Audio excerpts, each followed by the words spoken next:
அன்பானவர்கள் அனைவருக்கும் இனிமையான மகிழ்வான வணக்கங்கள். வேலை செய்யக்கூடிய விதத்தில் 2 வகையான வேலைகள் இருக்குது. ஒன்று ஸ்மார்ட் ஒர்க், இன்னொன்று ஹார்ட் ஒர்க். ஆனால் இப்போல்லாம் ஸ்மார்ட் ஒர்க்குக்கு தான் மதிப்பு ஜாஸ்தி. இது இப்போன்னு கிடையாது, ஆண்டாண்டு காலமாகவே இருக்குது. இதை உணர்த்தும் விதமாக ஒரு அருமையான கதை.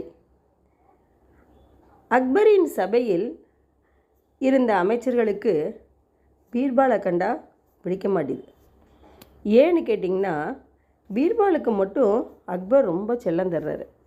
பீர்பாலை பார்த்தோன்னே அக்பருக்கு முகம் மலர்ந்து போயிடுது. ஏன் நம்மக்கிட்டெல்லாம் அந்த மாதிரி இருக்க மாட்டுறாரு அப்படின்னு சொல்லி மற்ற அமைச்சர்களுக்கெல்லாம் மனசுக்குள்ளே ஒரு ஆதங்கம் இருந்துக்கிட்டே இருக்குது.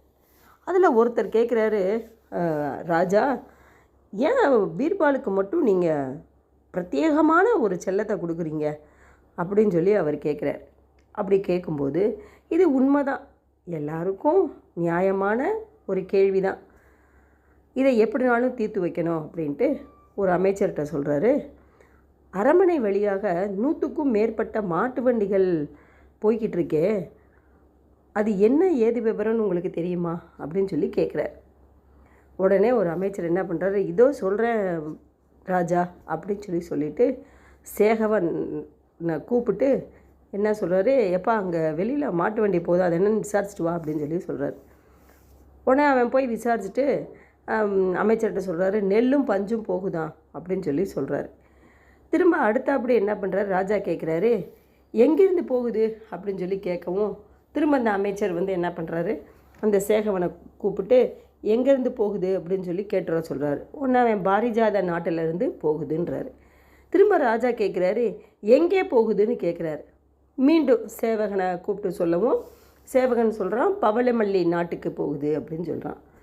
சரி, இந்த போகக்கூடிய இந்த பஞ்சும் நெல்லும் யாரோடது அப்படின்னு சொல்லி கேட்குறாரு. திரும்ப அந்த அமைச்சர் அந்த சேவகனை கூப்பிட்டு யாருதுன்னு கேட்டுட்டு வான்றாரு. உடனே இது காணாமூனா செட்டியாரிடமிருந்து போகுது அப்படின்றார். சரி, யாருக்கு போகுதுன்னு சொல்லி கேட்டுட்டு வா அப்படிங்கவும் அமைச்சருக்கும் கோபம் வந்துருச்சு, சேவகனுக்கும் கோபம் வந்துருச்சு.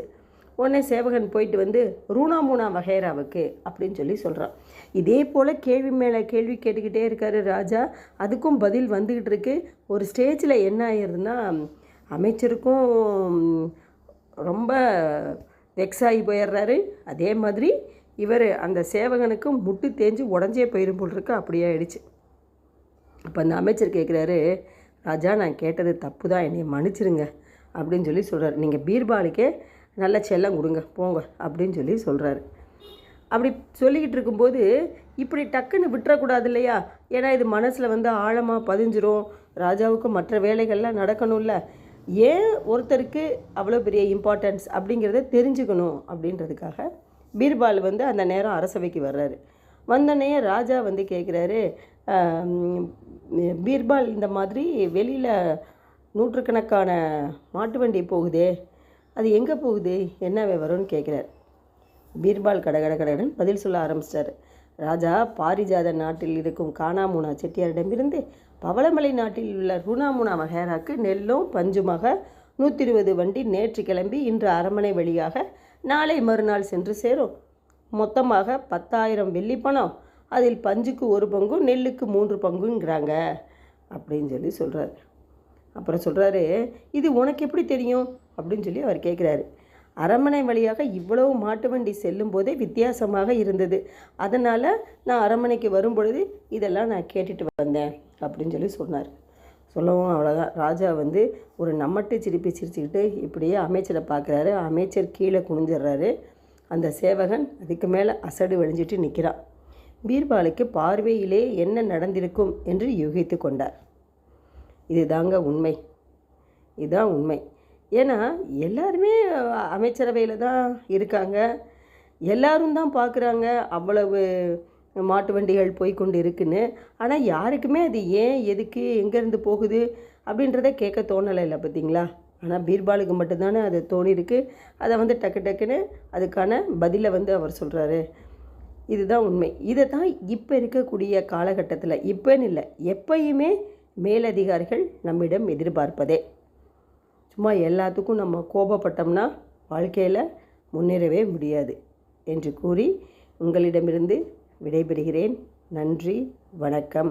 வாழ்க வளமுடன், வாழ்க வையகம். இந்த கதை உங்களுக்கு கண்டிப்பாக பிடிக்கும்னு நினைக்கிறேன்.